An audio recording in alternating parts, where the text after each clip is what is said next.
Good morning विद्यार्थी मित्रों। आज मैं आपको कक्षा 10 में जो व्याकरण में जो है पदबंध चैप्टर में आपको समझाऊंगा। पदबंध क्या होता है। तो विद्यार्थी मित्रों, सबसे पहले आपको पदबंध समझने से पहले मैं आपको यह बात बताना चाहता हूँ कि पहले शब्द क्या है, फिर पद क्या है, फिर कैसे पदबंध बनता है।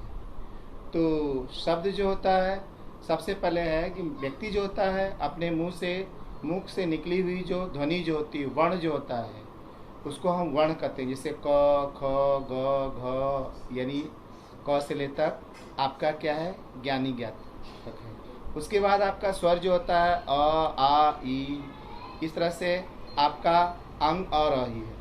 लेकिन विद्यार्थी मित्रों, कोई भी जो स्वर जो व्यंजन होता है बिना स्वर की सहायता से वह नहीं बोला जा सकता है। जैसे क, अ का उच्चारण है तो वर्णों के मेल से, जैसे आपको बोर्ड पर देखिए यह दिया है क है, और यह हो गया म है, और यह हो गया ल है। तो आपने क, म, ल यानी 3 वर्ण है। अगर इनको जोड़ोगे, तीनों को जोड़ते हो तो क धन म धन ल बराबर होता है क म ल। यह कमल जो है यह एक प्रकार का आपका अक्षर हो गया, यानी यह एक आपका शब्द हो गया। अब ऐसे ही कई शब्द जो होते हैं, तो शब्द की परिभाषा जो होती है कि सार्थक अर्थ को प्रकट करने वाले वर्ण समूह को शब्द कहते हैं। जिसका शब्दकोश में कोई अर्थ निकलता हो, ऐसे सार्थक जो होता है वर्णों के समूह को क्या कहा जाता है, शब्द कहते हैं। अब कई शब्द जो होते हैं मिल करके किसका वाक्य की रचना करते हैं। जैसे आपको हो गया क म ल, फिर हो जाएगा यहाँ हो गया ता, फिर हो गया ला, फिर हो जाएगा ब यानी तालाब। यह हो जाएगा तालाब। अब हो जाएगा, फिर हो जाएगा खिलता, मान लीजिए एक है, हाँ खिलता, फिर एक है यानी यह है आपका कमल, तालाब, खिलता है। अगर इसको आप लिखते हो कि कमल तालाब में खिलता है, कमल तालाब में खिलता है, तो अब आपका यह हो गया, मान लीजिए कमल है। तो कमल हम अपने जिन जो कई शब्दों को मिला करके अगर हम जब इसका प्रयोग करते हैं तो यह क्या हो जाता है, पद बनता है। अब कमल जैसे है, जिस स्थान पर है वह कौन सा पद ग्रहण किया है। अब तालाब है, किस स्थान पर है, कौन सा पद ग्रहण किया है। तो आपको सबसे पहले हम ये बताएंगे शब्द का होता है, शब्द का भाषा में एक विशेष स्थान होता है। शब्द वर्णों के सही मेल से बनते हैं। शब्द भाषा की स्वतंत्र और अर्थवान इकाई होती है। शब्द सार्थक होते हैं जिसका कोई अर्थ निकलता है, और शब्द जो होते हैं स्वतंत्र और क्या है के रूप में इसका हम प्रयोग करते हैं। अब आ गया आपके शब्द के भेद होते हैं। तो शब्द के भेद जो होते हैं 2 प्रकार के होते हैं। आप एक विकारी शब्द होते हैं, अविकारी शब्द। विकारी में क्या होता है, संज्ञा सर्वनाम क्रिया विशेषण होते हैं जिसका रूप क्या होता है, हमेशा बदलता रहता है। जैसे कमल है तो कमलों हो सकता है, फिर तालाब है तो तालाबों हो सकता है, इसका रूप बदल जाता है। अविकारी शब्द वो होते हैं जैसे क्रिया विशेषण, संबंध बोधक, समुच्चय बोधक, विस्मयादि बोधक और निपात। इनमें क्या होता है, इसका कोई भी रूप जो है सेम टू सेम जो रखा जाता है, इसका कोई जो है रूप नहीं बदलता है, इसलिए इसको कहा जाता है अविकारी शब्द। तो अब जान लीजिए पद। तो कहा जाता है शब्द जो होता है भाषा की जो होता है स्वतंत्र इकाई है, लेकिन वाक्य में प्रयोग होने के बाद इन शब्दों का अस्तित्व जो होता है स्वतंत्र न रह करके यह क्या होता है कि यह अपने आप जो होता है वह समाप्त हो जाता है, और लिंग वचन कारक क्रिया के नियमों के अनुशासन में वह बच जाता है कि यानी कौन से पद पर, संज्ञा के पद पर। जैसे कमल हो गया, यह संज्ञा के पद पर, खिलता है यह क्रिया के पद पर है। तो इस तरह से जिस पद पर जो बैठता है वह स्थान क्या ग्रहण कर लेता है। तो अब आपको आ गया पदबंध। पदबंध किसे कहते हैं, मेन जो आपके पाठ्यक्रम में है यह पदबंध है। मैंने आपको शब्द और पद की इसलिए जानकारी दिया कि थोड़े आपको पदबंध समझने से पहले शब्द और पद के विषय में आपको जानकारी कर लेना चाहिए। यदि कोई समूह जब कोई जो शब्द जो पद जो होता है समूह मिल करके 1 से 2 जो मिल करके एक व्याकरणिक इकाई के के रूप में कार्य करते हैं तब वह पदबंध बन जाता है, क्योंकि इसमें कई शब्द मिलकर के एक इकाई का उपयोग करते हैं। जैसे देखिए इसमें आ जाएगा कमल तालाब में खिलता है, तो इस प्रकार यह कई है। अब मान लीजिए आपका कमल है तो यह कर्ता हो गया, एक कर्ता है, ठीक है। फिर उसके बाद क्रिया है, यह खिलता है तो यह क्रिया हो गया। यानी यह कई जो होते हैं मिल करके जब ये कार्य करते हैं तब यह क्या करते हैं, इसको पदबंध करते हैं।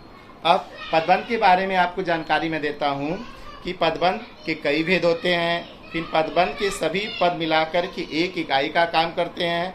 पदबंध एक वाक्यांश मात्र होते हैं, वाक्य नहीं होता है, एक उनका छोटा सा अंश होता है। पदबंध के अर्थ जो होते हैं कि अर्थ पद के तुलना से अधिक स्पष्ट होते हैं, और पदबंध में होते हैं सभी पद जो होते हैं परस्पर एक दूसरे से क्या होते हैं, जुड़े होते हैं। पद के स्थान को पदबंधों का प्रयोग भी हो सकता है। अब मैं आपको ये बता रहा हूँ कि पदबंध के कितने प्रकार जो होते हैं। अब पदबंध में होता है आपका एक शीर्ष पद भी होता है और क्या आश्रित पद होता है। शीर्ष पद क्या होता है, शीर्ष पद वह होता है पदबंध में जो मुख्य आधार पर होता है। जैसे एक उदाहरण में मैं बता रहा हूँ कि कुंती पुत्र भीम ने क्या है, कुंती पुत्र भीम ने दुर्योधन का वध किया।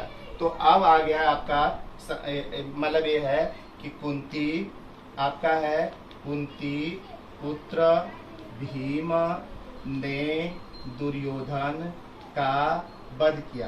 तो कुंती का पुत्र भीम है, वध किसने किया, भीम ने कहा। तो आगे का जो पद जो होता है वह शीर्ष पद होता है, और बाद का जो पद होता है वह आश्रित पद होता है। वध किया किसने, दुर्योधन, भीम ने किया। लेकिन अब भीम कुंती पुत्र जो है यह आपका शीर्ष पद है, और पीछे का जो पद होता है आश्रित पद होता है। ये आपको समझ में आई।